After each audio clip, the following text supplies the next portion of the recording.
श्री चैतन्य चरितामृत मध्य लीला अध्याय 19। श्री चैतन्य महाप्रभु द्वारा श्रील रूप गोस्वामी को उपदेश। इस ब्रह्मांड की उत्पत्ति से पहले भगवान ने भगवान ब्रह्मा के हृदय में सृजन की विस्तृत जानकारी प्रकट की और वैदिक ज्ञान को प्रकट किया। इसी तरह भगवान कृष्ण के वृंदावन लीलाओं को पुनर्जीवित करने के लिए उत्सुक थे। उन्होंने रूप गोस्वामी के हृदय में आध्यात्मिक शक्ति का संचार किया। इस शक्ति से श्रील रूप गोस्वामी वृंदावन में कृष्ण की उन गतिविधियों को पुनर्जीवित कर सके जो लगभग स्मृति से खो गई थीं। इस तरह उन्होंने पूरी दुनिया में कृष्ण भावना फैलाई। श्री चैतन्य महाप्रभु की जय हो, श्री नित्यानंद प्रभु की जय हो, श्री अद्वैत चंद्र की जय हो और प्रभु के सभी भक्तों की जय हो। श्री चैतन्य महाप्रभु से रामकेली गांव में मिलने के पश्चात रूप और सनातन नाम के भाई अपना अपना घर लौट गए। दोनों भाइयों ने एक तरीका निकाला जिससे वे अपने भौतिक कार्यों को छोड़ सकते थे। इसके लिए उन्होंने 2 ब्राह्मणों को नियुक्त किया और उन्हें बहुत अधिक धन दिया। ब्राह्मणों ने धार्मिक अनुष्ठान संपन्न किए और कृष्ण के पवित्र नाम का जाप किया, जिससे दोनों भाइयों को जल्द ही श्री चैतन्य महाप्रभु के चरण कमलों में आश्रय मिल सके। इसी काल में श्री रूप गोस्वामी नावों में लादी बड़ी मात्रा में धनराशि लेकर अपने घर लौटे। श्रील रूप गोस्वामी ने जो धन घर लाए थे उसका बंटवारा कर दिया। उन्होंने आधा धन ब्राह्मणों और वैष्णवों को दान में दे दिया और 1/4 धन अपने रिश्तेदारों को दे दिया। उसने अपनी 1/4 संपत्ति एक सम्मानित ब्राह्मण के पास सुरक्षित रख दी। उसने ऐसा अपनी निजी सुरक्षा के लिए किया क्योंकि उसे कुछ कानूनी जटिलताओं की आशंका थी। उन्होंने एक स्थानीय बंगाली बनिए के यहाँ 10,000 सिक्के जमा कर दिए थे, जिसको बाद में श्री सनातन गोस्वामी ने खर्च किया। श्री रूप गोस्वामी को सूचना मिली कि श्री चैतन्य महाप्रभु जगन्नाथपुरी लौट आए हैं और वन मार्ग से वृंदावन जाने की तैयारी कर रहे हैं। श्री रूप गोस्वामी जी ने श्री चैतन्य महाप्रभु के वृंदावन आगमन के समय की जानकारी प्राप्त करने के लिए 2 व्यक्तियों को जगन्नाथपुरी भेजा। श्री रूप गोस्वामी ने दोनों व्यक्तियों से कहा, तुम लोग जल्दी लौटकर मुझे बताओ कि वे कब चलेंगे, तब मैं समुचित व्यवस्था करूंगा। गौड़देश में रहते हुए सनातन गोस्वामी सोच रहे थे कि नवाब मुझसे बहुत प्रसन्न है। अब मेरा निश्चित रूप से कर्तव्य बनता है। अगर नवाब किसी न किसी तरह से मुझ पर नाराज हो जाएं, तो मुझे मुक्ति मिल सकती है। मेरा यही विचार है। बीमारी का बहाना लेकर सनातन गोस्वामी घर पर ही रहे। इस प्रकार उन्होंने अपनी सरकारी नौकरी छोड़ दी और शाही दरबार नहीं गए। उनके लालची क्लर्क और सचिवालय के कर्मचारी सरकारी काम काज निपटा लेते थे, परंतु सनातन घर पर ही रहते थे और शास्त्रों पर चर्चा करना पसंद करते थे। श्री सनातन गोस्वामी 20-30 विद्वान ब्राह्मणों की सभा के बीच श्रीमद् भागवत पर चर्चा कराते थे। जब सनातन गोस्वामी विद्वान ब्राह्मणों की सभा में श्रीमद् भागवत का अध्ययन कर रहे थे, उस समय अचानक बंगाल के नवाब और एक अन्य व्यक्ति वहां आ पहुंचे। जो ही सभी ब्राह्मणों और सनातन गोस्वामी ने नवाब का आगमन देखा, वे सभी उठ खड़े हुए और आदरपूर्वक उसे बैठने के लिए स्थान दिया। नवाब ने कहा, मैंने अपना वैद्य तुम्हारे पास भेजा था और उसने सूचना दी है कि तुम्हें कोई बीमारी नहीं है। जहां तक वो देख सका, तुम बिल्कुल स्वस्थ हो। मैं अपनी कई सारी गतिविधियों को पूरा करने के लिए आप पर निर्भर करता हूं, लेकिन आपने अपना सरकारी काम छोड़कर घर पर बैठना उचित समझा। तुमने मेरे सारे काम धंधे बर्बाद कर दिए हैं। आखिर तुम किस चीज के पीछे हो? मुझसे साफ साफ कहो। सनातन गोस्वामी ने उत्तर दिया, अब आप मुझसे किसी काम की उम्मीद न करें। कृपया किसी और को ढूंढें जो आपके प्रबंधन की देखभाल कर सके। नवाब ने गुस्से से सनातन गोस्वामी से कहा, तुम्हारा बड़ा भाई तो लुटेरों की तरह काम कर रहा है। तुम्हारे बड़े भाई ने बंगाल को बहुत से प्राणियों को मारकर बर्बाद कर दिया है। अब तुम मेरे सारे इरादों को नष्ट कर रहे हो। सनातन गोस्वामी ने कहा, आप बंगाल के शासक हैं और कोई भी आपको आदेश नहीं दे सकता है। कोई भी गलती करता है तो आप उसे दंड देते हैं। इसे सुनकर बंगाल का नवाब उठ खड़ा हुआ और अपने घर लौट गया। उसने सनातन गोस्वामी को बंदी बनाए जाने का आदेश दिया ताकि वे कहीं जा न सकें। तत्कालीन समय में नवाब उड़ीसा प्रांत पर आक्रमण करने जाने वाला था और उसने सनातन गोस्वामी से कहा, मेरे साथ चलो। सनातन गोस्वामी ने उत्तर दिया, तुम ओडिशा में जाने वाले हो जो सर्वोच्च महान पुरुष भगवान का अपमान है, इसीलिए मैं तुम्हारे साथ जाने के लिए अक्षम हूं। नवाब ने फिर से सनातन गोस्वामी को बंदी बनाते हुए जेल में डाल दिया। उसी समय श्री चैतन्य महाप्रभु जगन्नाथपुरी से वृंदावन की ओर प्रस्थान कर गए। दो व्यक्ति जो महाप्रभु के प्रस्थान का पता लगाने जगन्नाथपुरी गए थे, लौटकर रूप गोस्वामी को बताया कि महाप्रभु पहले ही वृंदावन के लिए प्रस्थान कर चुके हैं।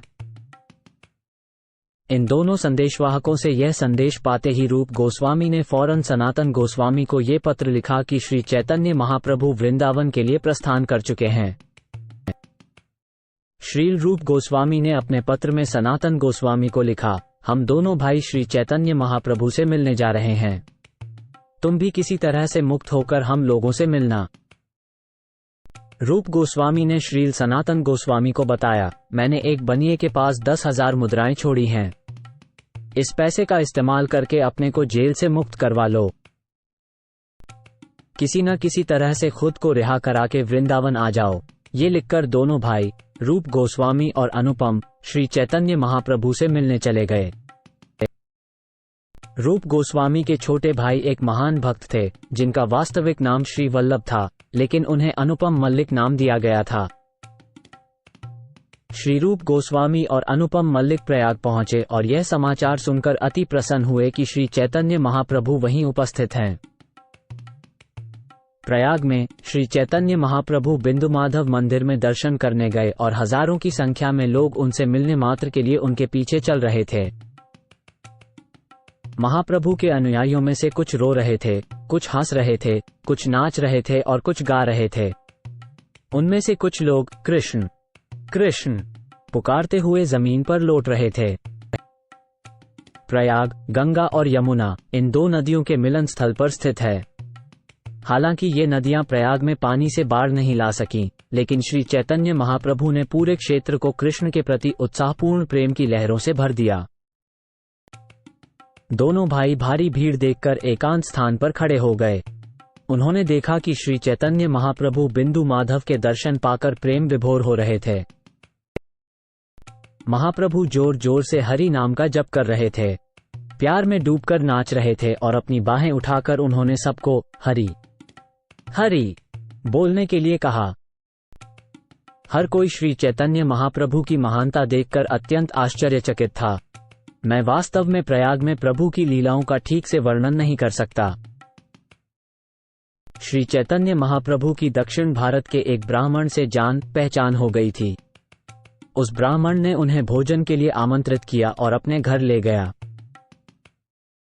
जब महाप्रभु उस दाक्षिणात्य ब्राह्मण के घर में एकांत में बैठे थे, तब रूप गोस्वामी और श्री वल्लभ अनुपम मल्लिक उनसे भेंट करने वहां आए।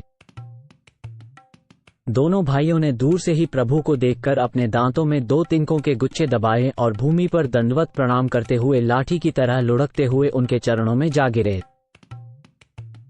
दोनों भाइयों को प्रेम से अभिभूत कर दिया और विभिन्न संस्कृत श्लोकों का पाठ करते हुए बार बार उठते और गिरते रहे। श्री चैतन्य महाप्रभु श्रील रूप गोस्वामी को देखकर बहुत ही प्रसन्न हुए और उन्होंने कहा, उठो उठो मेरे प्यारे रूप, मेरे पास आओ। तब श्री चैतन्य महाप्रभु ने कहा, कृष्ण की दया का वर्णन कर पाना संभव नहीं है, क्योंकि उन्होंने तुम दोनों को सांसारिक सुखों के कुएं से बाहर निकाला है। भगवान कृष्ण ने कहा, कोई व्यक्ति चाहे कितना भी बड़ा संस्कृत वैदिक साहित्य का विद्वान हो, परंतु यदि उसकी भक्ति शुद्ध नहीं है तो वो मेरा भक्त नहीं माना जा सकता। भले ही कोई व्यक्ति चांडाल परिवार में जन्मा हो, वो भी मुझे अत्यंत प्रिय है, यदि वो मेरा शुद्ध भक्त है, जिसमें कर्माकांड या मानसिक तर्क वितर्क को भोगने की इच्छा न हो। उसे सभी प्रकार से आदर दिया जाना चाहिए और वो जो कुछ भी अर्पित करे उसे स्वीकार किया जाना चाहिए। ऐसा भक्त मेरी ही तरह पूजनीय है। श्री चैतन्य महाप्रभु ने ये श्लोक पढ़ते ही दोनों भाइयों को गले लगाया और अपनी विशुद्ध दया से उनके सिर पर अपने पांव रख दिए। प्रभु की कृपा पाकर दोनों भाइयों ने हाथ जोड़े और अत्यंत विनम्रता से प्रभु की स्तुति की। हे परम दयालु प्रभु, आप स्वयं श्री कृष्ण हैं, जो श्री कृष्ण चैतन्य महाप्रभु के रूप में प्रकट हुए। आपने अपनी प्रेमिका श्री राधा रानी की तरह ही गोरा रंग धारण किया हुआ है और कृष्ण के प्रेम को उदारता से बांट रहे हैं। हम आपको बारंबार सादर नमस्कार करते हैं। हम उस परम दयालु भगवान को सादर नमन करते हैं जिन्होंने अपने प्रेम और भक्ति के अमृत स्रोत से तीनों लोकों को मादकता प्रदान की और अज्ञान के विकारों से छुड़ाया। हम उनके चरणों में शरण लेते हैं जो सर्वोच्च पुरुषोत्तम भगवान श्री कृष्ण चैतन्य हैं और जिनके कार्य सर्वथा अद्भुत हैं। इसके बाद श्री चैतन्य महाप्रभु जी ने उन्हें अपनी बगल में बैठाकर पूछा, सनातन का क्या हाल चाल है? श्री रूप गोस्वामी ने उत्तर दिया, हुसैन शाह की सरकार ने सनातन को गिरफ्तार कर लिया है। यदि आप कृपा करके उसे बचाएं तो वो उस बंधन से मुक्त हो सकता है। श्री चैतन्य महाप्रभु ने तुरंत उत्तर दिया, सनातन अपनी कैद से रिहा हो चुका है और वो शीघ्र ही मेरे पास आकर मिलेगा। तब ब्राह्मण ने श्री चैतन्य महाप्रभु से निवेदन किया कि वे दोपहर का भोजन ग्रहण करें। उस दिन रूप गोस्वामी भी वहां उपस्थित थे। बलभद्र भट्टाचार्य ने दोनों भाइयों को दोपहर का भोजन करने के लिए भी आमंत्रित किया। उन्हें श्री चैतन्य महाप्रभु की थाली से बचा हुआ भोजन दिया गया। श्री चैतन्य महाप्रभु गंगा और यमुना के संगम के निकट त्रिवेणी नामक स्थान पर रहने लगे।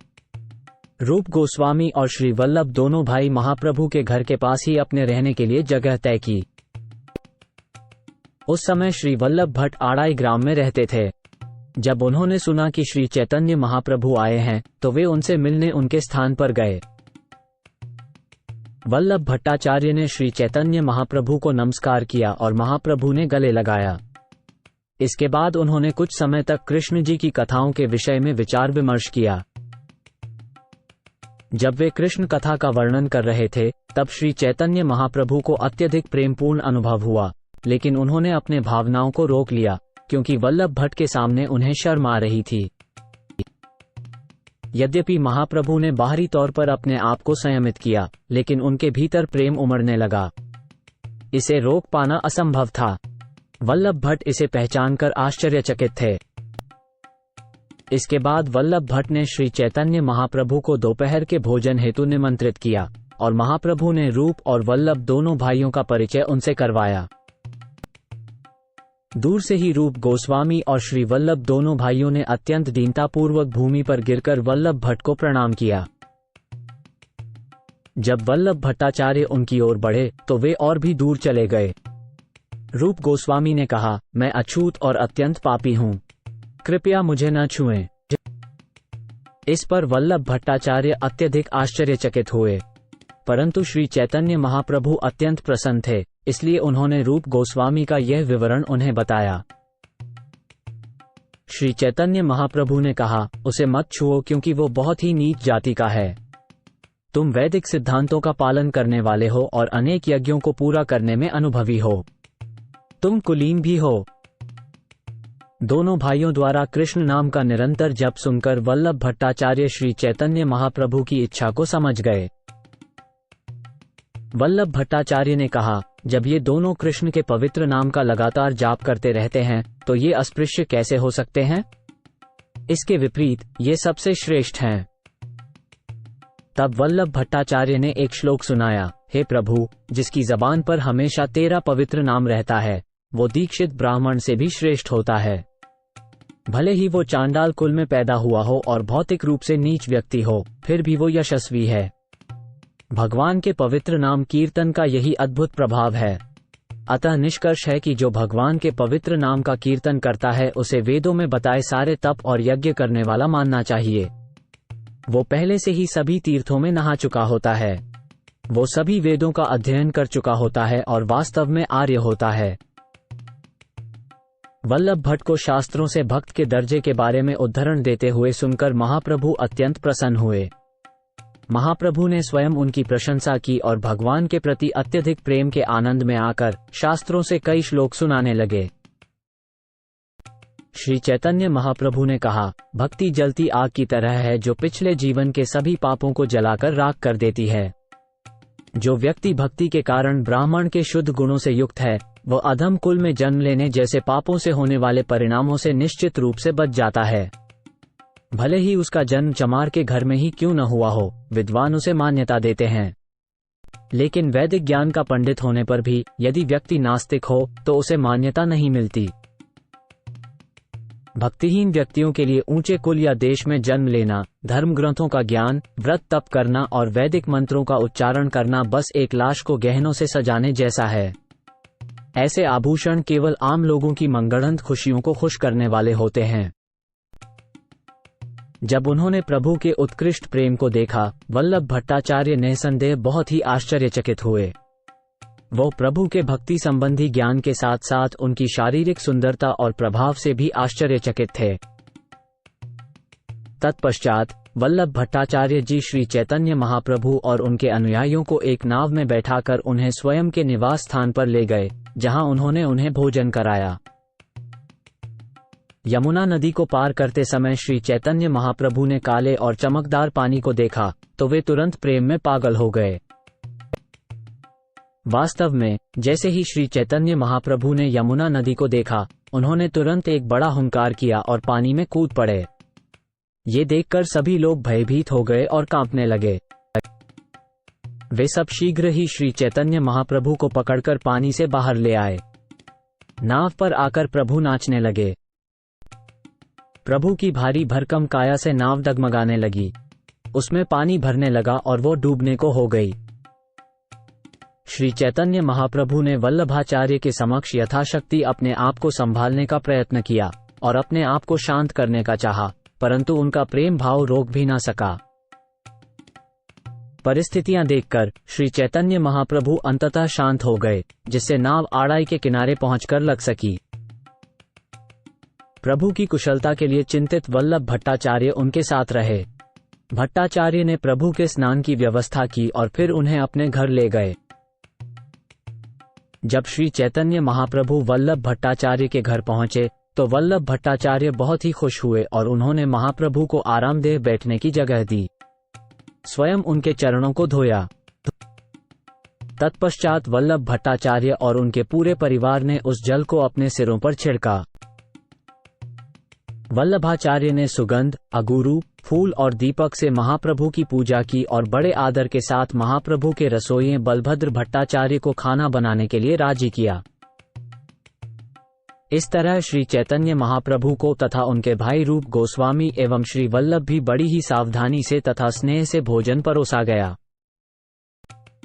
वल्लभ भट्टाचार्य जी ने पहले श्रील रूप गोस्वामी जी को महाप्रभु के भोजन का शेष भाग दिया और बाद में कृष्णदास जी को दिया।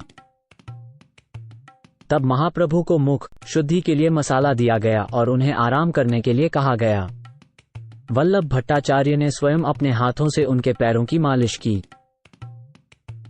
जब वल्लभ भट्टाचार्य उनके चरण दबा रहे थे, तब भगवान ने उनसे जाकर प्रसाद ग्रहण करने के लिए कहा। प्रसाद ग्रहण करके वे फिर भगवान के चरणों में लौट आए। उस समय तिरहुत जिले के रघुपति उपाध्याय आए। वे बहुत बड़े विद्वान, एक महान भक्त और सम्मानित व्यक्ति थे। रघुपति उपाध्याय ने प्रथम में श्री चैतन्य महाप्रभु की वंदना की और महाप्रभु ने यह आशीर्वाद दिया, हमेशा कृष्ण भाव से जुड़े रहो। रघुपति उपाध्याय भगवान के आशीर्वाद सुन के बहुत खुश हुआ। इसके बाद भगवान ने उनसे कृष्ण का वर्णन करने को कहा। जब रघुपति उपाध्याय से कृष्ण के विषय में वर्णन करने का अनुरोध किया गया तो उन्होंने कुछ श्लोकों का पाठ प्रारंभ किया, जिन्हें उन्होंने कृष्ण की लीलाओं के बारे में स्वयं रचा था। उन श्लोकों को सुनकर श्री चैतन्य महाप्रभु प्रेम में विह्वल हो गए। रघुपति उपाध्याय ने सुनाया, जो लोग इस भौतिक अस्तित्व से डरे हुए हैं, वे वैदिक साहित्य की पूजा करते हैं। कुछ लोग स्मृति की पूजा करते हैं, जो वैदिक साहित्य के सहवर्ती हैं, और अन्य लोग महाभारत की पूजा करते हैं। जहां तक मेरा सवाल है, मैं कृष्ण के पिता महाराजा नंद की पूजा करता हूं, जिसके आंगन में पूर्ण पुरुषोत्तम परम सत्य भगवान खेल रहे हैं। महाप्रभु ने जब रघुपति उपाध्याय से और भी सुनाना चाहा, तब उन्होंने तुरंत ही महाप्रभु को नमन किया और उनके आग्रह को मान लिया। मैं किससे अपनी बात कहूं और कौन मेरी बातों पर यकीन करेगा? अगर मैं कहूं कि सृष्टि के सर्वोच्च मालिक भगवान श्री कृष्ण यमुना नदी के तट पर स्थित कुंजों में गोपियों के साथ प्रेम विहार कर रहे हैं। इस तरह से भगवान श्री कृष्ण अपनी दिव्य लीलाओं का प्रदर्शन करते हैं। श्री चैतन्य महाप्रभु ने रघुपति उपाध्याय से कहा कि वो श्री कृष्ण की लीलाओं के विषय में कहता रहे। इस तरह महाप्रभु प्रेम के उन्माद में डूब गए और उनका मन और शरीर शिथिल हो गया। जब रघुपति उपाध्याय ने श्री चैतन्य महाप्रभु की भाव चेतना की अभिव्यक्ति को देखा तो उन्होंने तय कर लिया कि महाप्रभु कोई मनुष्य नहीं है, बल्कि वे स्वयं कृष्ण हैं। श्री चैतन्य महाप्रभु ने रघुपति उपाध्याय से प्रश्न करा, तुम्हारे विचार अनुसार कौन सबसे श्रेष्ठ है? रघुपति उपाध्याय ने उत्तर देते हुए कहा, भगवान श्याम सुंदर ही सबसे श्रेष्ठ स्वरूप हैं। कृष्ण के सभी धामों में से तुम किसे सबसे बेहतर मानते हो? रघुपति उपाध्याय ने जवाब देते हुए कहा, मधुपुरी यानी मथुरा धाम निस्संदेह सबसे बेहतर है। श्री चैतन्य महाप्रभु ने पूछा, कृष्ण के बाल्यकाल, किशोरावस्था और युवावस्था में से आपको कौन सी अवस्था सर्वश्रेष्ठ लगती है? रघुपति उपाध्याय ने उत्तर दिया, युवावस्था सर्वश्रेष्ठ होती है।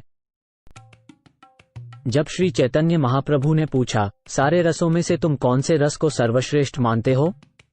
तब रघुपति उपाध्याय ने उत्तर दिया, माधुर्य रस ही सबसे श्रेष्ठ है। तब श्री चैतन्य महाप्रभु ने कहा, तुमने निश्चित रूप से प्रथम श्रेणी के निष्कर्ष दिए हैं। ये कहने के बाद उन्होंने डूबती हुई आवाज में पूरी कविता का पाठ करना शुरू कर दिया। श्याम सुंदर का रूप सर्वोच्च रूप है, मथुरापुरी सर्वोच्च धाम है, कृष्ण की रसीली यौवनावस्था सदैव ध्यान करने योग्य है और प्रेम की मिठास सर्वोच्च आनंद है। तब श्री चैतन्य महाप्रभु ने प्रेमावेशमय मुद्रा में रघुपति उपाध्याय को गले लगा लिया। रघुपति उपाध्याय भी प्रेम के वशीभूत होकर नाचने लगे। श्री चैतन्य महाप्रभु और रघुपति उपाध्याय को नृत्य करते देखकर वल्लभ भट्टाचार्य विस्मित हो गए। उन्होंने अपने दोनों पुत्रों को आगे लाकर उन्हें भगवान के चरण कमलों में झुका दिया। श्री चैतन्य महाप्रभु के आने की खबर सुनकर गांव के सभी लोग उनका दर्शन करने के लिए आ गए। उनका दर्शन करने से ही वे सभी कृष्ण भक्त बन गए। गांव के सभी ब्राह्मण प्रभु को निमंत्रण देने को उत्सुक थे, लेकिन वल्लभ भट्टाचार्य ने निषेध किया उनको ऐसा करने से। तब वल्लभ भट्ट ने निश्चय किया कि श्री चैतन्य महाप्रभु को आड़ाई में नहीं रखा जाएगा, क्योंकि महाप्रभु प्रेम में बहकर यमुना नदी में कूद पड़े थे। इसलिए उन्होंने महाप्रभु को प्रयाग ले जाने का फैसला किया। वल्लभ भट्ट ने कहा, जो चाहे वो प्रयाग जा सकता है और प्रभु को निमंत्रण दे सकता है। इस प्रकार वो भगवान को अपने साथ लेकर प्रयाग के लिए रवाना हो गए। भगवान को गंगा नदी में एक नाव पर चढ़ाकर वल्लभ भट्टाचार्य यमुना नदी को छोड़कर उनके साथ प्रयाग गए। प्रयाग में अपार भीड़ होने के कारण श्री चैतन्य महाप्रभु दशाश्वमेध घाट गए, जहां उन्होंने श्री रूप गोस्वामी को उपदेश और भक्ति योग दर्शन की शक्ति दी। श्री चैतन्य महाप्रभु ने श्रील रूप गोस्वामी को कृष्ण तत्व, भक्ति तत्व और रस तत्व की चरम सीमा के बारे में शिक्षा दी, जिसकी पराकाष्ठा राधा और कृष्ण के माधुर्य प्रेम में होती है। अंत में उन्होंने रूप गोस्वामी को श्रीमद् भागवतम के परम निष्कर्ष के बारे में बताया। श्री चैतन्य महाप्रभु ने रामानंद राय से जो भी सिद्धांत सुने थे, वे सभी रूप गोस्वामी को सिखाए और उन्हें अच्छी तरह से शक्ति प्रदान की, जिससे वे उन्हें समझ सकें। रूप गोस्वामी के हृदय में प्रवेश करके श्री चैतन्य महाप्रभु ने उन्हें सभी सच्चाइयों के सिद्धांतों का सार समझने का ज्ञान प्रदान किया। महाप्रभु ने उन्हें एक अनुभवी भक्त बना दिया, जिनके फैसले गुरु शिष्य परंपरा के फैसलों से मेल खाते थे। इस प्रकार श्री रूप गोस्वामी को स्वयं श्री चैतन्य महाप्रभु ने सक्षम बनाया। कवि कर्णपुर ने अपनी पुस्तक चैतन्य चंद्रोदय में श्री रूप गोस्वामी और श्री चैतन्य महाप्रभु के मिलन का विस्तार से वर्णन किया है। समय के गुजरने के साथ वृंदावन में कृष्ण की लीलाओं के दिव्य संदेश लगभग लुप्त हो चुके थे। इन दिव्य लीलाओं का स्पष्ट रूप से पुनःस्थापन करने के लिए श्री चैतन्य महाप्रभु ने श्रील रूप गोस्वामी और सनातन गोस्वामी को अपनी कृपा का अमृत प्रदान किया, जिससे वे वृंदावन में ये कार्य संपन्न कर सकें। प्रारंभ से ही श्रील रूप गोस्वामी श्री चैतन्य महाप्रभु के दिव्य गुणों के प्रति अत्यंत आकृष्ट थे। इस तरह उन्होंने गृहस्थ जीवन से स्थायी रूप से वैराग्य ले लिया। श्रील रूप गोस्वामी तथा उनके छोटे भाई वल्लभ को श्री चैतन्य महाप्रभु का आशीर्वाद प्राप्त हुआ। यद्यपि भगवान प्रयाग में अपने दिव्य सनातन रूप में स्थित थे, परंतु उन्होंने रूप गोस्वामी को कृष्ण के दिव्य उत्कृष्ट प्रेम के बारे में बताया। तब भगवान ने उन्हें बहुत स्नेह से गले लगाया और उन पर अपनी सारी दया प्रकट की। भगवान चैतन्य महाप्रभु के निकट मित्र श्री रूप गोस्वामी उनके स्वरूप के एकदम अनुरूप थे और वे उन्हें अत्यंत प्रिय थे। श्री चैतन्य महाप्रभु के प्रेम के जीवंत उदाहरण होने के कारण रूप गोस्वामी प्राकृतिक रूप से अत्यंत सुंदर थे। उन्होंने महाप्रभु द्वारा स्थापित सिद्धांतों का सावधानी पूर्वक पालन किया और वे भगवान कृष्ण के चरित्रों के सटीक वर्णन करता थे। श्री चैतन्य महाप्रभु ने उन पर अपनी कृपा इसीलिए की ताकि वे दिव्य साहित्य की रचना करके सेवा कर सकें। श्री चैतन्य महाप्रभु ने श्रील रूप गोस्वामी और श्रील सनातन गोस्वामी पर अपनी अपार दया कैसे बरसाई, इसका भी वर्णन दिया गया है। श्रील रूप गोस्वामी और सनातन गोस्वामी श्री चैतन्य महाप्रभु के सभी महान भक्तों के प्रेम और सम्मान का केंद्र थे। यदि कोई वृंदावन निहार कर अपने देश वापस लौट आता तो प्रभु के अन्य विश्वासी उस व्यक्ति से प्रश्न करते। वृंदावन से लौटने वालों से वे पूछते, वृंदावन में रूप और सनातन का क्या हाल है? संन्यास आश्रम में वे कैसे हैं? उनके खाने पीने का प्रबंध कैसे चलता है? वे यही सब पूछते थे। महाप्रभु के अनुचर भी पूछते थे, रूप और सनातन किस प्रकार हर दिन 24 घंटे भक्ति में लीन रहते हैं? उस समय जो व्यक्ति वृंदावन से लौटा हुआ होता वह श्री रूप और सनातन गोस्वामी की प्रशंसा करता।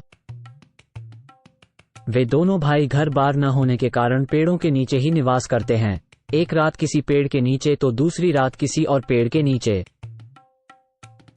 श्रील रूप और सनातन गोस्वामी ब्राह्मणों के घरों से थोड़ा बहुत भोजन मांग लाते हैं। भौतिक सुखों का त्याग करके वे केवल सूखी रोटी और भुने हुए चने ही ग्रहण करते हैं। वे केवल कमंडल रखते हैं और फटी हुई रजाई पहनते हैं। वे हमेशा भगवान कृष्ण के पवित्र नामों का जाप करते हैं और उनके लीलाओं पर चर्चा करते हैं। वे खुशी से नाचते भी हैं। वे प्रतिदिन लगभग 24 घंटे प्रभु की आराधना में लगे रहते हैं। वे सामान्यतः केवल 1.5 घंटे ही सोते हैं और कुछ दिन जब वे लगातार प्रभु के पवित्र नाम का कीर्तन करते हैं तब तो बिल्कुल ही नहीं सोते। कभी वे भक्ति संबंधी अत्यंत श्रेष्ठ साहित्य लिखते हैं और कभी वो श्री चैतन्य महाप्रभु के बारे में सुनते हैं और अपना सारा समय उनके विषय में चिंतन करने में लगा देते हैं। जब भी श्री चैतन्य महाप्रभु के साथीगण रूप और सनातन गोस्वामी के कार्यों के बारे में सुनते तो वे कहते, एक ऐसे व्यक्ति के लिए कौन सी विस्मय की बात है जिसे प्रभु की कृपा प्राप्त हो गई है। श्रील रूप गोस्वामी ने अपने ग्रंथ भक्तिरसामृत सिंधु के मंगलाचरण में स्वयं श्री चैतन्य महाप्रभु की कृपा का उल्लेख किया है। 1.1.2 मैं मानवों में सबसे निचला हूँ और मुझे कोई ज्ञान नहीं है, लेकिन भक्ति के बारे में दिव्य साहित्य लिखने की प्रेरणा मुझे कृपा पूर्वक प्रदान की गई है। इसलिए मैं भगवान श्री चैतन्य महाप्रभु के चरणों में प्रणाम करता हूँ, जिन्होंने मुझे ये ग्रंथ लिखने का अवसर दिया है। श्री चैतन्य महाप्रभु ने प्रयाग में 10 दिन बिताए और आवश्यक सामर्थ्य प्रदान करते हुए रूप गोस्वामी को निर्देश दिया। श्री चैतन्य महाप्रभु ने कहा, हे प्रिय रूप, कृपया मेरी बात सुनो। भक्ति का पूरा वर्णन करना संभव नहीं है, इसलिए मैं तुम्हें भक्ति के लक्षणों का एक सारांश देने का प्रयास करूंगा। भक्तिरस का सागर इतना विस्तृत है कि कोई इसकी लंबाई और चौड़ाई का अनुमान नहीं लगा सकता। फिर भी तुम्हें इसका स्वाद देने के लिए मैं इसकी एक बूंद का वर्णन कर रहा हूं। इस ब्रह्मांड में 84 लाख जीवों की विभिन्न योनियां हैं और ये सभी जीव इस ब्रह्मांड के भीतर निरंतर भ्रमण करते रहते हैं। जीव की लंबाई और चौड़ाई बाल के सिरे के 10,000वें हिस्से जितनी बताई गई है। ये जीव की मूल सूक्ष्म प्रकृति है। यदि बाल के अगले भाग को 100 हिस्सों में बांटा जाए और फिर उनमें से एक हिस्से को लेकर फिर से 100 हिस्सों में बांटा जाए तो वो बहुत छोटा भाग अनगिनत जीवों में से एक के आकार के बराबर होगा। वे सभी चित्कण यानी आत्मा के कण होते हैं, पदार्थ के नहीं। यदि हम बाल की नोक को 100 हिस्सों में विभाजित करें और इनमें से एक हिस्सा लेकर उसे फिर से 100 हिस्सों में विभाजित करें तो वो 10,000वां हिस्सा जीव का आकार होता है। यह मुख्य वैदिक मंत्रों का निष्कर्ष है। भगवान कृष्ण कहते हैं, स्माइली फेस, इन सूक्ष्म कणों में मैं जीव हूं।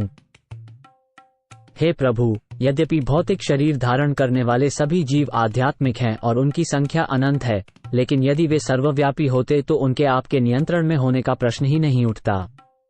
किंतु यदि उन्हें शाश्वत रूप से विद्यमान रहने वाले आध्यात्मिक पुरुष के कणों के रूप में स्वीकार किया जाए, अर्थात आप सर्वोच्च आत्मा के अंश स्वरूप हैं, तो हम इस निष्कर्ष पर पहुंचते हैं कि वे सदैव आपके नियंत्रण में हैं। यदि सभी जीव इतने से ही संतुष्ट हो जाएं कि आध्यात्मिक कणों के रूप में वे आपके समान हैं, तो वे अनेक वस्तुओं के नियंत्रक के रूप में सुखी हो जाएं।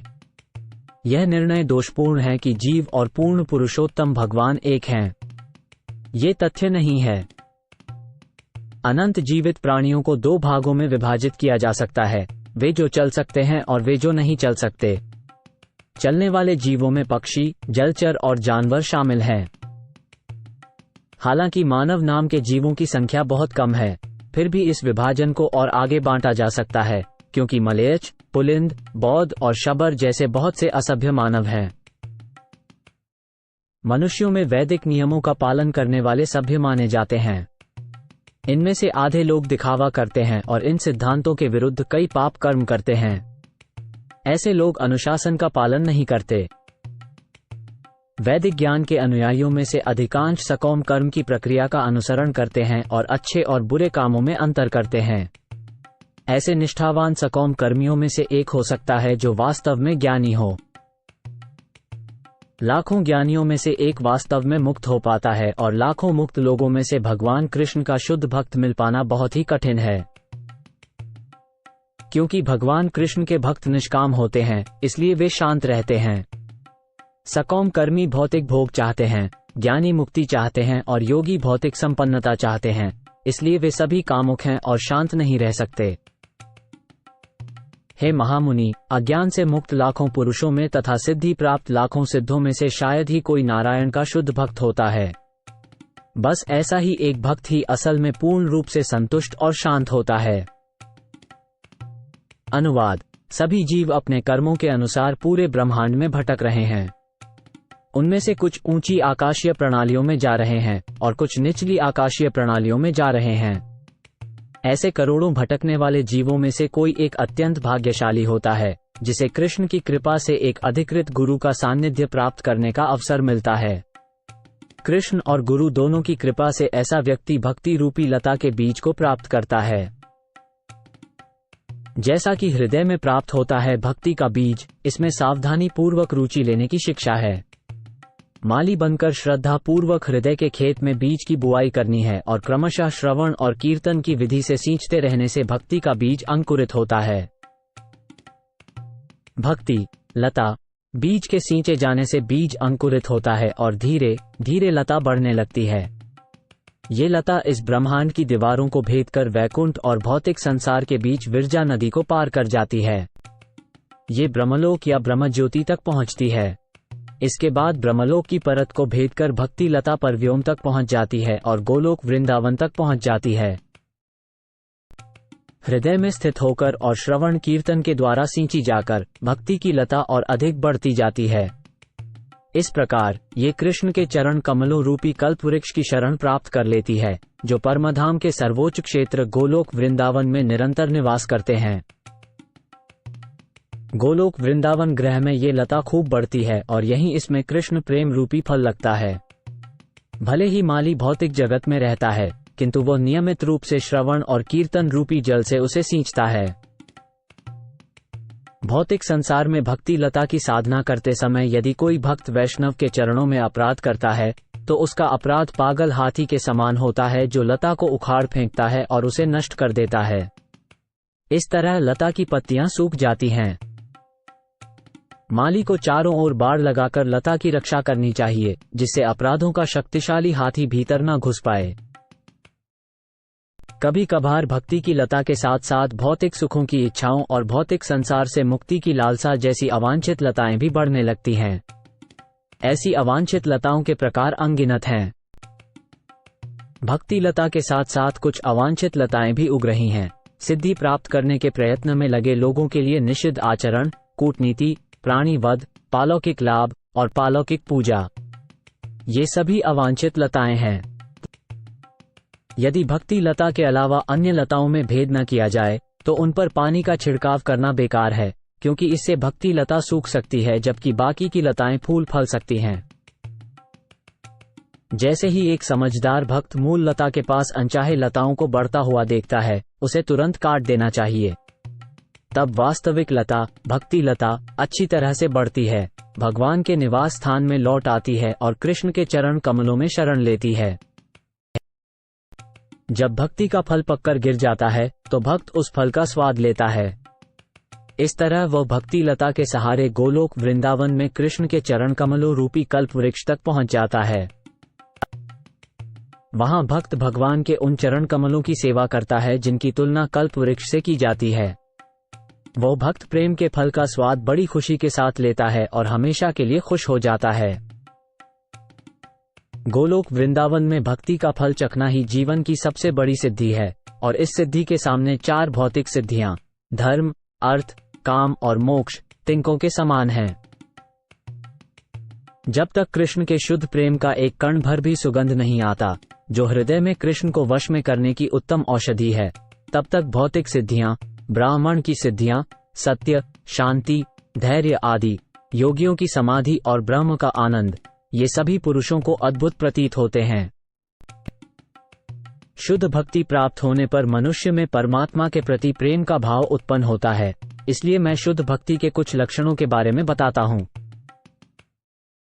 जब प्रथम श्रेणी की भक्ति विकसित होती है तो व्यक्ति को समस्त भौतिक इच्छाओं, अद्वैत दर्शन के ज्ञान और सकौम कर्मों से रहित हो जाना चाहिए। भक्त को श्री कृष्ण की इच्छा के अनुसार निरंतर उनकी सेवा करनी चाहिए। शुद्ध भक्त को कृष्ण की सेवा के अतिरिक्त किसी अन्य कामना को नहीं करना चाहिए। उसे देवी देवताओं या सांसारिक व्यक्तियों की पूजा नहीं करनी चाहिए। उसे कृष्ण चेतना से रहित कृत्रिम ज्ञान का संचय नहीं करना चाहिए और उसे कृष्ण चेतना से रहित किसी भी गतिविधि में संलग्न नहीं होना चाहिए। उसे अपनी सभी शुद्ध इंद्रियों को भगवान की सेवा में लगाना चाहिए। यही कृष्ण चेतना गतिविधियों का अनुकूल निष्पादन है। इन गतिविधियों को शुद्ध भक्ति, विशुद्ध भक्ति सेवा कहा जाता है। यदि कोई इस तरह की शुद्ध भक्ति सेवा करता है तो वो समय के साथ कृष्ण के लिए अपने मूल प्रेम का विकास करता है। पंचरात्र और श्रीमद् भागवत जैसे वैदिक साहित्य में इन लक्षणों का वर्णन किया गया है। भक्ति या भक्तिमय सेवा का अर्थ है अपनी समस्त इंद्रियों को भगवान के प्रति समर्पित करना, जो सर्वोच्च देवता और समस्त इंद्रियों के स्वामी हैं। जब आत्मा भगवान की सेवा करती है तो इसके 2 महत्वपूर्ण परिणाम होते हैं। पहला, व्यक्ति सभी सांसारिक बंधनों से मुक्त हो जाता है और दूसरा, भगवान की सेवा में लगे रहने से व्यक्ति की इंद्रियां शुद्ध हो जाती हैं। जैसे गंगा का स्वर्गीय जल बिना किसी रुकावट के समुद्र में समाहित हो जाता है, उसी तरह जब मेरे भक्त मेरा नाम सुनते हैं तो उनके मन मेरे पास आ जाते हैं। मैं हर किसी के दिल में वास करता हूँ। ये पुरुषोत्तम अर्थात परम भगवान की दिव्य प्रेमा भक्ति के लक्षण हैं। यह अकारण होती है और किसी भी तरह से इसे रोका नहीं जा सकता। जब मैं अपने भक्तों को सालोक्य, सारटी, सारूप्य और सामीप्य जैसी मुक्तियों के साथ सर्वोच्च आनंद का वरदान देता हूँ, तो भी वे मेरी सेवा को छोड़कर अन्य किसी भी चीज को स्वीकार नहीं करते। ऊपर बताए गए अनुसार भक्तियोग ही जीवन का सबसे बड़ा लक्ष्य है। पूर्ण पुरुषोत्तम भगवान की भक्ति करने से व्यक्ति भौतिक प्रकृति के गुणों से पार पा जाता है और प्रत्यक्ष भक्ति के स्तर पर आध्यात्मिक स्थिति प्राप्त कर लेता है। यदि कोई भौतिक भोग या भौतिक मुक्ति की इच्छा से ग्रसित है तो वो शुद्ध प्रेमपूर्ण भक्ति के स्तर तक नहीं पहुंच सकता, चाहे वो सतही तौर पर नियमित विधियों के अनुसार भक्ति क्यों न कर रहा हो। भौतिक जगत के सुखों का उपभोग करने की इच्छा और भौतिक बंधनों से मुक्ति पाने की इच्छा, ये 2 चुड़ैलें हैं जो भूतों की तरह मंडराती रहती हैं। जब तक ये चुड़ैलें दिल में रहेंगी तब तक दिव्य आनंद का अनुभव कैसे होगा? जब तक ये दोनों चुड़ैलें दिल में रहेंगी तब तक निस्वार्थ भक्ति के दिव्य आनंद का अनुभव करना संभव नहीं है। नियमित रूप से भक्ति सेवा करने से व्यक्ति क्रमशः परम पुरुष परमात्मा भगवान के प्रति आसक्त होता है। जब यह आसक्ति तीव्र हो जाती है तब इसे ही भगवत प्रेम कहते हैं। प्रेम के मूलभूत पहलू विभिन्न अवस्थाओं तक धीरे धीरे बढ़कर स्नेह, मान, प्रेम, लगाव और अधिक लगाव, परमानंद और महान परमानंद बन जाते हैं। प्रेम का धीरे धीरे विकास होने पर यह चीनी की विभिन्न अवस्थाओं की तरह होता है। पहले गन्ने का बीज होता है, फिर गन्ना उगता है और फिर गन्ने से रस निकाला जाता है। जब इस रस को उबाला जाता है तो पहले तरल गुड़ बनता है, फिर ठोस गुड़, फिर चीनी, फिर मिश्री, फिर कठोर मिश्री और अंत में नरम मिश्री बनती है। ये सभी अवस्थाएं मिलकर स्थायी भाव कहलाती हैं, अर्थात भक्ति में सतत भगवत प्रेम। इन अवस्थाओं के अतिरिक्त विभाव और अनुभाव भी होते हैं।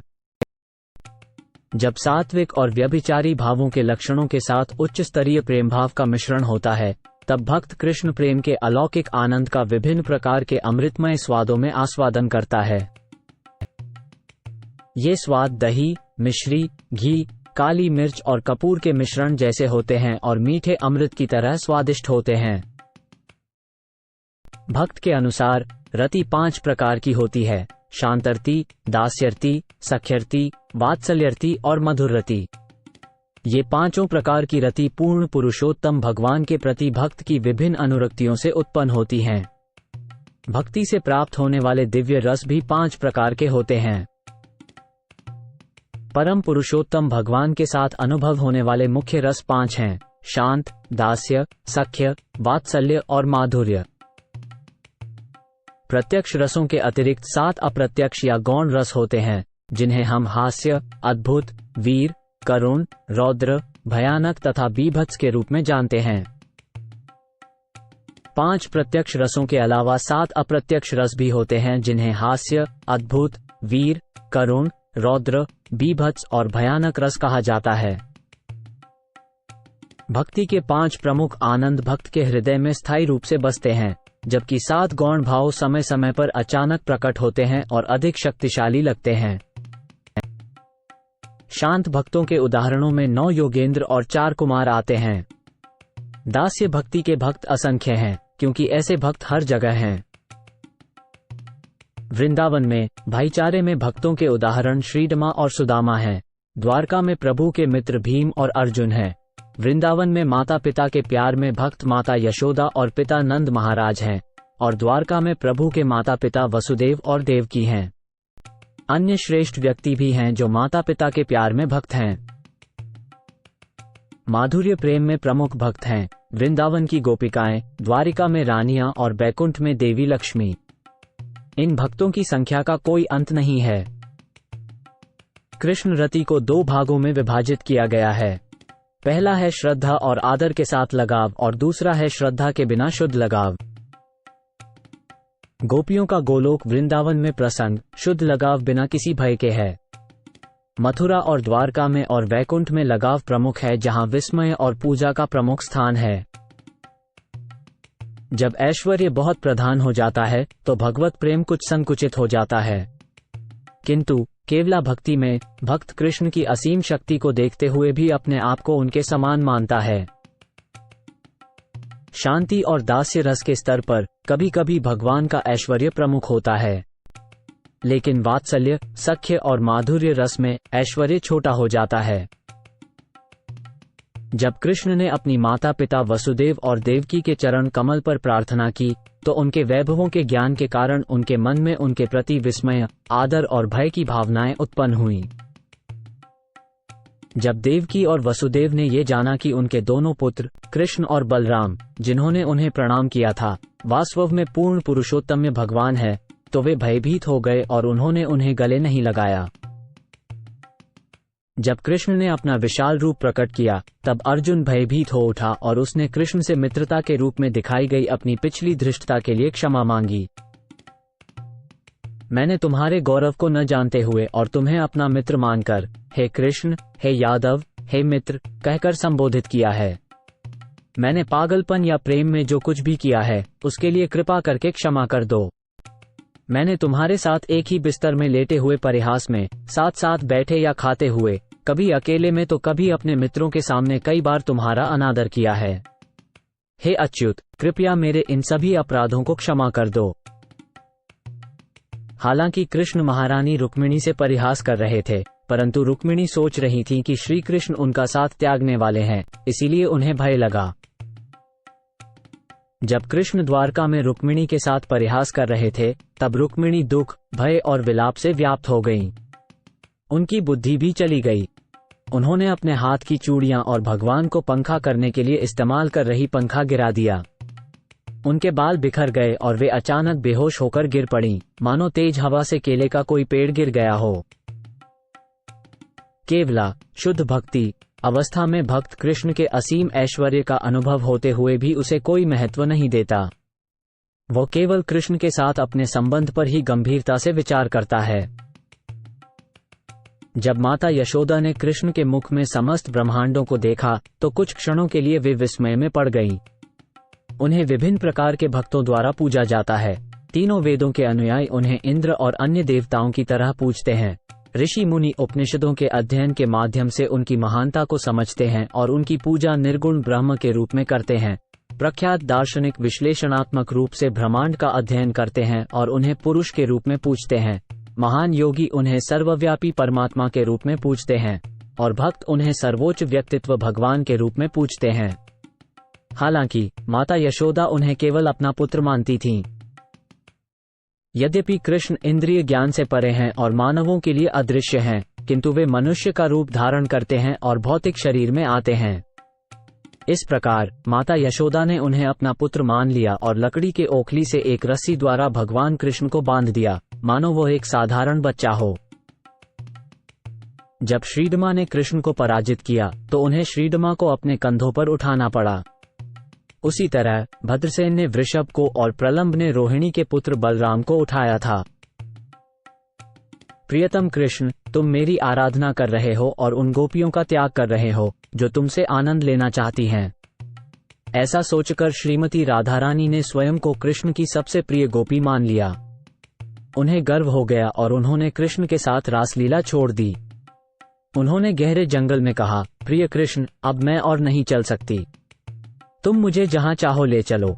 जब श्रीमती राधारानी ने इस तरह से कृष्ण से याचना की, तो कृष्ण ने कहा, तुम मेरे कंधों पर चढ़ जाओ।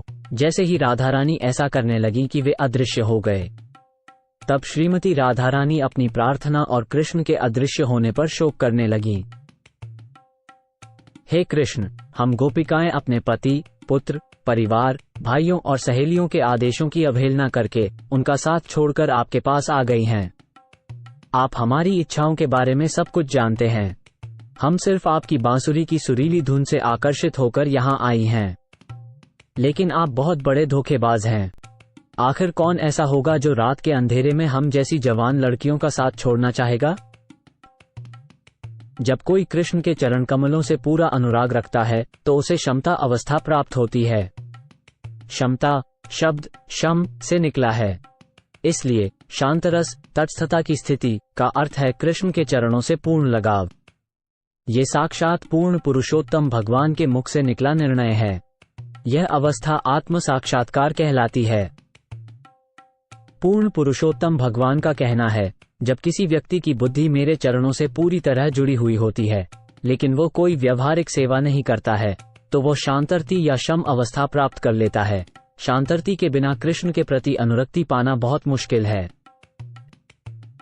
शम या शांतरस शब्द दर्शाते हैं कि मनुष्य भगवान श्री कृष्ण के चरणों के प्रति समर्पित है। दम का तात्पर्य है इंद्रियों पर नियंत्रण रखना और भगवान की सेवा से जरा भी विचलित न होना। दुख का सहन करना तितिक्षा है और धृति का अर्थ है जीव और जन्नेंद्रियों पर नियंत्रण रखना। कृष्ण से संबंधित न होने वाली सभी इच्छाओं को त्यागना उसी का काम है जो शांत रस में है। सिर्फ कृष्ण का भक्त ही उस मंच पर स्थापित हो सकता है। इस तरह उसे शांत रस भक्त कहा जाता है। जब भक्त शांत रस स्थिति से युक्त हो जाता है, तब वो न तो स्वर्गलोक में जाने की इच्छा रखता है, न ही मोक्ष की। ये दोनों ही कर्म और ज्ञान के फल हैं और भक्त इन्हें नरक के समान ही मानता है। शांत रस स्थिति प्राप्त व्यक्ति में दो दिव्य गुणों का विकास होता है। पहला समस्त भौतिक इच्छाओं से अनासक्ति और दूसरा कृष्ण के प्रति पूर्ण समर्पण। पूर्ण पुरुषोत्तम भगवान नारायण के प्रति पूर्ण रूप से समर्पित व्यक्ति किसी से नहीं डरता। भक्त के लिए चाहे स्वर्ग जाना हो या नरक में जाना या भवबंधन से मुक्ति, ये सभी एक जैसे होते हैं। शांत रस के ये दो गुण सभी भक्तों के जीवन में फैले हुए हैं। वे आकाश में ध्वनि के गुण के समान हैं। ध्वनि सभी भौतिक तत्वों में पाई जाती है। ये शांत रस का स्वभाव है कि उसमें रंचमात्र भी ममता नहीं रहती। प्रत्युत निर्विशेष ब्रह्म तथा अंतर्यामी परमात्मा का ज्ञान प्रमुख होता है। शांत रस की अवस्था में मनुष्य केवल अपनी संवैधानिक स्थिति को समझ पाता है, लेकिन जब वह दास्य रस की अवस्था में पहुंचता है तो वह सर्वोच्च व्यक्तित्व भगवान की पूर्ण ऐश्वर्य को अच्छी तरह से समझ सकता है। दास्य रस प्लेटफॉर्म पर पूर्ण पुरुषोत्तम भगवान का ज्ञान श्रद्धा और सम्मान के साथ प्रकट होता है। भगवान कृष्ण की सेवा करके दास्य रस में भक्त भगवान को निरंतर खुशी प्रदान करता है। दास्य रस में भी शांत रस के गुण पाए जाते हैं, पर इसके साथ सेवा भी शामिल हो जाती है। इसलिए दास्य रस में शांत रस और दास्य रस दोनों के ही गुण समाहित हो जाते हैं। सख्य रस पद में दास्य रस के गुण भय और श्रद्धा की जगह पर अपनेपन के विश्वास के साथ सम्मिलित रहते हैं। सख्य रस प्लेटफॉर्म में भक्त कभी भगवान को सेवा प्रदान करता है तो कभी बदले में भगवान से अपनी सेवा करवाता है। मजाक में लड़ाई के दौरान ग्वाला बाल कभी कभी कृष्ण के कंधों पर चढ़ जाते थे तो कभी कृष्ण को अपने कंधों पर चढ़ा लेते थे। सख्य भाव की पटल पर विस्मय और आदर नहीं होता, क्योंकि इस रस में आत्मीयता की अधिकता होती है। इसलिए सख्य रस में 3 रसों की विशेषताएं होती हैं। सख्य रस के मंच पर परम पुरुषोत्तम भगवान श्री कृष्ण अपने उन भक्तों के अधीन रहते हैं जो उनके घनिष्ठ होते हैं और स्वयं को श्री कृष्ण के समान मानते हैं। माता पिता के प्यार की बुनियाद पर शांत रस, दास्य रस और सख्य रस के गुण पालन नामक सेवा में बदल जाते हैं। सख्य प्रेम में अंतरंगता का सार है, जो दास्य रस की औपचारिकता और सम्मान से रहित है। अधिक घनिष्ठता के भाव के कारण भक्त पितृ प्रेम में कार्य करते हुए भगवान को सामान्य रूप से दंडित करते हैं और डांटते हैं। वात्सल्य रस में भक्त अपने आप को भगवान के पालनकर्ता के तौर पर देखता है। इस तरह से भगवान का पालन करने वाला बनता है, जैसा कि एक बेटा होता है। इसलिए ये रस शांति, दास्य, सख्य और वात्सल्य के गुणों से भरपूर होता है। ये और अधिक धार्मिक अमृत है। कृष्ण और उनके भक्त के बीच आध्यात्मिक आनंद के आदान प्रदान को, जिसमें कृष्ण अपने भक्त के अधीन रहते हैं, उस अमृत के सागर से तुलना की जाती है जिसमें भक्त और कृष्ण गोता लगाते हैं। यह उन विद्वानों की राय है जो कृष्ण के ऐश्वर्य का गुणगान करते हैं। मैं फिर से सर्वोच्च पुरुषोत्तम भगवान को प्रणाम करता हूँ। हे प्रभु, मैं तुम्हारे असाधारण व्यक्तित्व के कारण गोपियों को अमृत सागर में निमग्न कर देता हूँ। इसलिए मैं तुम्हें सैकड़ों हजारों बार नमन करता हूँ। तुम्हारे ऐश्वर्य को पाकर भक्तगण सामान्यतया घोषित करते हैं कि तुम हमेशा उनकी भावनाओं के वशीभूत होते हो। संयुग्म प्रेम के मंच पर कृष्ण के प्रति निष्ठा, उनकी सेवा, भाईचारे का आरामदायक भाव और भरण पोषण की भावना, इन सभी में घनिष्ठता बढ़ जाती है। मधुर रस में भक्त प्रभु की सेवा में अपना शरीर समर्पित कर देते हैं। अतः इस रस में सभी 5 रसों के पालौकिक गुण उपस्थित रहते हैं। आकाश आदि भौतिक तत्वों में सारे गुण एक के बाद एक विकसित होते जाते हैं। पहले 1 गुण विकसित होता है, फिर 2 गुण विकसित होते हैं, फिर 3 और 4 गुण विकसित होते हैं, अंततः पृथ्वी में 5 गुण पाए जाते हैं। इसी तरह वैवाहिक प्रेम के प्लेटफॉर्म पर भक्तों की सभी भावनाएं मिल जाती हैं। इसका गाढ़ा स्वाद अद्भुत होता है। तब श्री चैतन्य महाप्रभु ने ये कहकर निष्कर्ष निकाला कि मैंने भक्ति रसों का केवल एक सामान्य विवरण प्रस्तुत किया है। इसे समायोजित और विस्तारित करने के तरीके पर आप विचार कर सकते हैं। जब कोई भक्त लगातार श्री कृष्ण का स्मरण करता है तो उसके हृदय में उनके लिए प्रेम प्रकट होता है।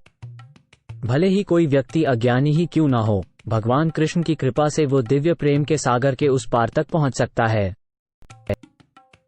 ऐसा कहने के बाद श्री चैतन्य महाप्रभु ने श्रील रूप गोस्वामी को गले लगाया।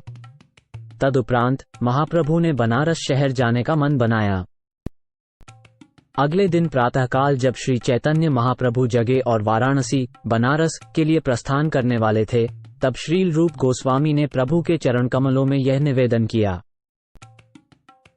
यदि आप मुझे आज्ञा दें तो मैं भी आपके साथ चलूंगा। विरह की तरंगों को मैं और अधिक नहीं सह पा रहा हूं। श्री चैतन्य महाप्रभु ने कहा, तुम्हारा कर्तव्य मेरे आदेश का पालन करना है। तुम वृंदावन के पास आ चुके हो, अब तुम वहां जाओ। बाद में बंगाल, गौड़ देश से होकर वृंदावन से जगन्नाथपुरी जा सकते हो, वहीं तुम मुझसे फिर मिलोगे।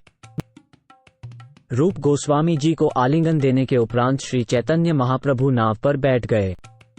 ये देख रूप गोस्वामी मूर्छित होकर उसी स्थान पर गिर पड़े। दक्षिण का एक ब्राह्मण रूप गोस्वामी को अपने घर ले गया और उसके बाद दोनों भाई वृंदावन के लिए चल पड़े।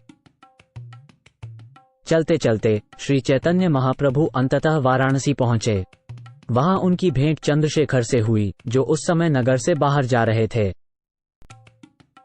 चंद्रशेखर ने सपने में देखा कि प्रभु श्री चैतन्य महाप्रभु उनके घर आए थे, इसलिए सुबह सुबह ही वे महाप्रभु का स्वागत करने नगर के बाहर चले गए थे।